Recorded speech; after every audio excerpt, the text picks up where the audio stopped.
Hi, today we are gonna solve the problem find the index of the first occurrence in a string. And so as you can see, the problem is we are looking for needle string is called in this haystack string. So we need to check the validation of this string. So let's start with the handwriting. In this example, let's say haystack SBUTSAD and needle is set. So first of all, one constraint is neither string should be less than haystack. I mean the length of the string, and so we need to check before we do our algorithm. And then secondly, let's think about it, how we can solve it. First, probably we can iterate this haystack string. So I will loop through each character in this string, and then if this character match it to one of these characters, and then we need to iterate this string whether or not the whole list of the characters are occurred in this string, and then we are gonna check whether or not it matched one of the string, and so it matched that, and then we are gonna check SAD, right? So if it's matched, we can keep iterate this string, and then either go to the A, and then it's matched here, and then goes to the B, and it doesn't match. So what should we do when it's not matched? So in that case, we are keep going U and not match it, and T not matched, and S it's matched, right? So we need to compare one of the character with the first character of this string, and then if the first character is matched, we have a minimum condition that check this string is valid in this string.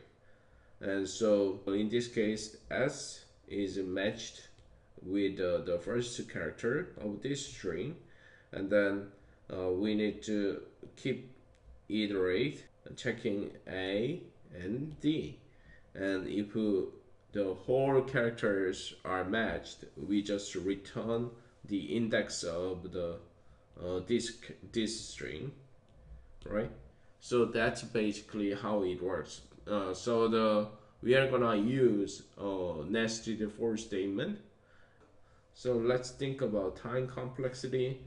I think if we say the length of this string is m and length of this string is n, and so time complexity could be m by n.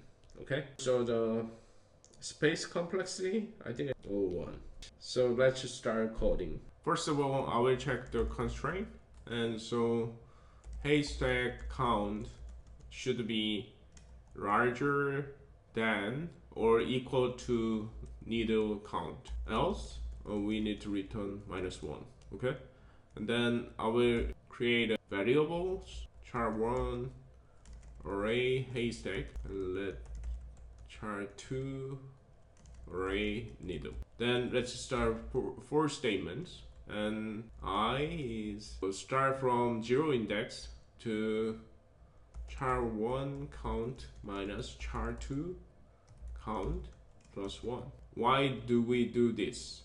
Because to check the validation, we don't need to go to the end of the haystack string, because we just need the number of needle characters, and so that's why I subtract the length of the needle string from the length of the haystack string, and then plus 1.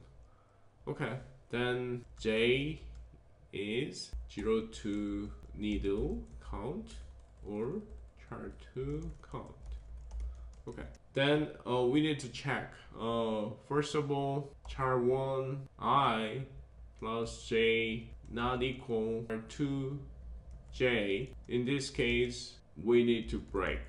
Okay, so this part, it's a validation the needle string, checking the validation of the needle string that is occurring in the haystack string. Okay, and so in this part, we are checking whether or not the needle string is occurring in haystack string. Okay, so in this if statement, we are checking one of the character is not matched here. We just break and then go to the next character in haystack. After breakpoint, we need to verify whether or not the whole characters in needle string is occurring in the haystack string. So how can we do that?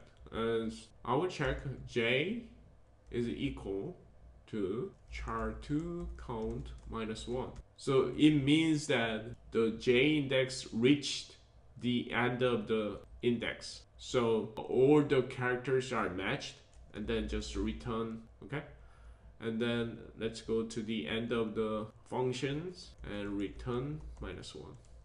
Okay, let's run it. Okay, every cases are matched and let's submit it. That works now. So the time complexity could be O m by n. M stands for the length of the haystack string and n stands for the needle count. And so that's all. If you think this is useful, please subscribe my channel, and thanks for watching. See you next time.